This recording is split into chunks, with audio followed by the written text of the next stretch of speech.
Hello विद्यार्थी मित्रों, तो मारी यूट्यूब चेनल में तमारू स्वागत है। तो विद्यार्थी मित्रों, आज आप भणीशुं धोरण 9 हिंदी विषयનું चैप्टर नंबर 2 जेનું नाम से न्याय मंत्री। तो जोना लेखक से श्री सुदर्शन, जोनो जन्म 1896 में थयो हतो अने तेओनुं निधन एटले के मृत्यु सन 1968 में थयुं हतुं। तो विद्यार्थी मित्रों, आ हतो सुदर्शनजीनो जन्म अने तेमनुं निधन। हवे एमना विषे थोड़ुंक जाणीए। सुदर्शन जी का मूल वास्तविक नाम बद्रीनाथ शर्मा था और उनका जन्म 1896 ईस्वी सन में हुआ था। पंजाब राज्य के सियालकोट नामक स्थान में हुआ था। बचपन से ही आपने कहानियाँ लिखना प्रारंभ किया था। आपने यानी कि उन्होंने, जिसमें उन्होंने कौन सी कहानियाँ लिखी थी, तो एक पुष्पलता, सुप्रभात, परिवर्तन, पनघट, नगीना आदि आपके सुप्रसिद्ध कहानी संग्रह है। आपका एकमात्र उपन्यास है भागवंती। एकमात्र कौन सा है उपन्यास? भागवंती। और इस कहानी में सम्राट अशोक सर्वश्रेष्ठ न्याय मंत्री की खोज में थे और शिशुपाल से मुलाकात होने पर उसकी योग्यता देखकर उसे न्याय मंत्री बनाया है। तो पाठ में क्या बताया गया है कि ये कहानी में सम्राट अशोक एक सर्वश्रेष्ठ यानी कि कोई अच्छे न्याय मंत्री को ढूंढ रहे थे और उनको शिशुपाल मिल गया और उसी में सारी योग्यता देखकर उनको न्याय मंत्री बनाया। न्याय न राजा देवता है न रंग।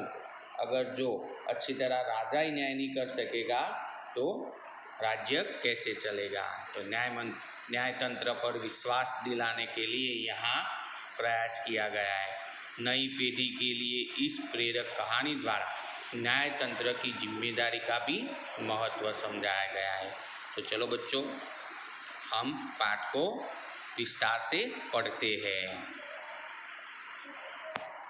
तो संध्या का समय था, चारों ओर अंधकार फैल चुका था। ऐसे में किसी ने बाहर से घर का दरवाज़ा खटखटाया। कौन है? ब्राह्मण शिशुपाल ने थोड़ा सा दरवाज़ा खोलते हुए पूछा। एक परदेसी बाहर से आवाज़ आई, क्या मुझे रात काटने के लिए स्थान मिल जाएगा? जैसे ही शिशुपाल ने पूरा दरवाज़ा खोला और उनके सामने एक नवयुवक खड़ा था। उन्होंने मुस्कुराकर कहा, यह मेरा सौभाग्य है। अतिथि के चरणों से यह घर पवित्र हो जाएगा। आइए पधारिए। अतिथि को लेकर शिशुपाल घर में गए और उनका आदर सत्कार किया। फिर दोनों उस समय की देश की अवस्था पर बात करने लगे। शिशुपाल ने कहा, आजकल बड़ा अन्याय हो रहा है, परंतु परदेसी इस बात से सहमत न था। वह बोला, दोष निकालना तो सुगम है, परंतु कुछ करके दिखाना कठिन है। शिशुपाल बोले, अवसर मिले तो दिखा दूँ कि न्याय किसे कहते हैं। तो आप अवसर चाहते हैं? हाँ, अवसर चाहता हूँ। फिर कोई अन्याय नहीं होगा। बिल्कुल नहीं। कोई अपराधी दंड से न बचेगा। नहीं। परदेसी ने मुस्कुराकर कहा, यह बहुत कठिन काम है। हाँ, ब्राह्मण के लिए कुछ भी कठिन नहीं है। मैं न्याय का डंका बजाकर दिखा दूंगा। परदेसी धीरे से मुस्कुराया पर कुछ न बोला। फिर कुछ देर बाद वे सो गए।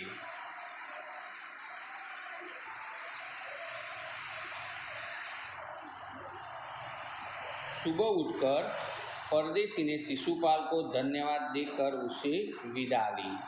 कुछ दिनों बाद शिशुपाल के घर कुछ सिपाही आए और उन्हें दरबार में चलने के लिए कहा।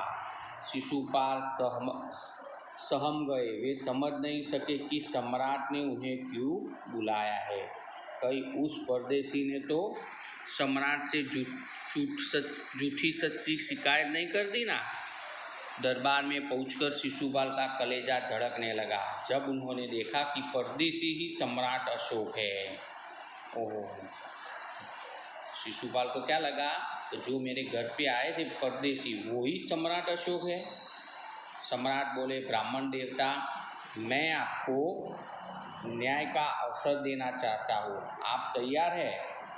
पहले तो शिशुपाल घबरा गए, फिर बोले, यदि सम्राट की यही इच्छा है तो मैं तैयार हूँ। बहुत ठीक, कल से आप न्याय मंत्री हुए, सम्राट ने कहा और अपने हाथ से अंगूठी उतारकर शिशुपाल को पहना दी। तो यह सम्राट अशोक की राजमुद्रा थी। तो वो अंगूठी क्या थी? सम्राट अशोक की राजमुद्रा थी। अब शिशुपाल न्याय मंत्री थे। उन्होंने राज्य की समुचित व्यवस्था करना आरंभ कर दिया और उनकी सुप्रबत से राज्य में पूरी तरह शांति रहने लगी। किसी को किसी प्रकार का भय नहीं था। लोग दरवाजे तक खुले छोड़ जाते थे। चारों तरफ न्याय मंत्री के सुप्रबत और न्याय की धूम मच गई। तो बच्चों, ये कहानी यानी कि न्याय मंत्री, आगे की कहानी हम नेक्स्ट वीडियो में पढ़ेंगे। तब तक के लिए धन्यवाद।